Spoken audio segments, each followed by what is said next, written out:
Well, Coach, know each other a long time, and finally got to the career milestone of 500. I know that's not something that's really huge for you as far as just number, but can you maybe talk about what that means as far as your looking back on your career and joining kind of that elite company? Well, I think it'll make a lot of difference someday.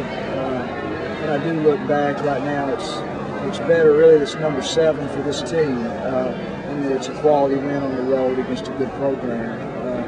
But it's pretty easy to say because it's true that the credit belongs to the players that have chosen to play for me and the coaches that have done great work along with me, and at least I don't mean great work by me, I mean great work alongside.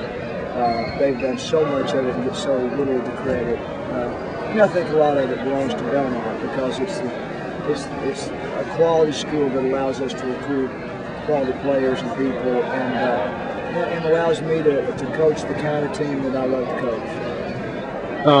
Can you talk, in that sense about just building chemistry over the years and maybe lessons you picked up in recruiting the types of players you do in terms of character and building team unity?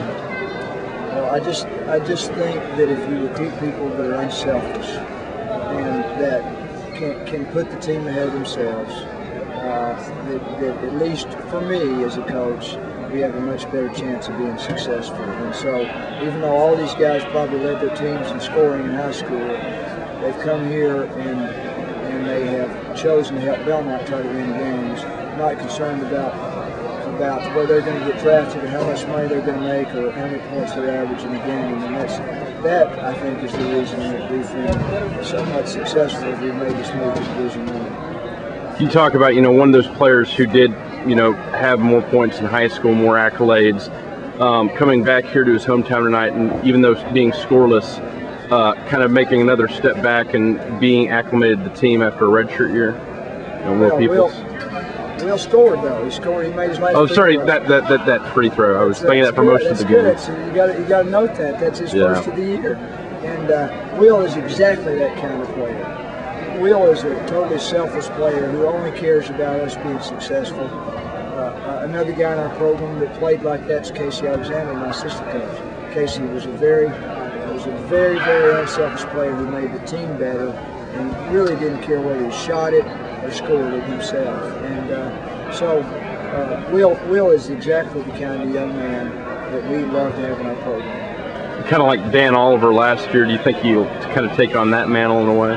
Well, I think that he's, in terms of being sort of an inspirational kind of leader and a guy who plays hard and brings a lot of energy to the game, for sure.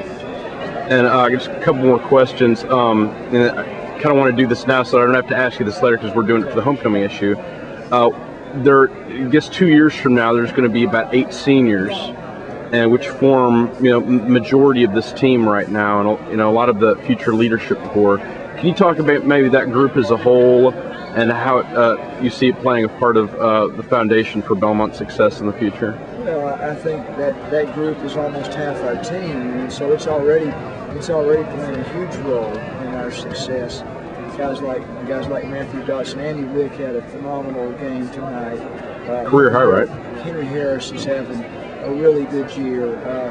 Those guys have come in, they've watched guys along the way like Steve Draven and Adam Mark from a couple of years ago, and then guys watched our team last year make the NCAA tournament, and the coaches don't have to do as much when you have leadership handed down from one class to the next. And this class has gained a lot of experience even as sophomores. And now, obviously, you've in a way you've kind of gotten past that milestone already. So if there was anybody thinking about it, you don't have to worry about it. Now you move ahead to a tough road trip with Illinois and Michigan State away.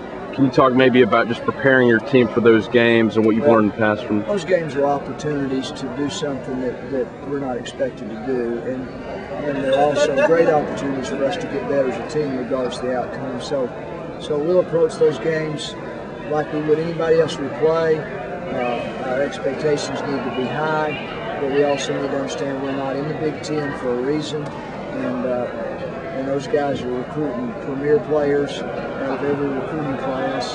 And we're going to go out there and compete against great players. And we've surprised people before, and it could happen again. But if it doesn't, we'll still be a better team coming out of it. Congratulations on win number 500, Coach Byrd. Thank you.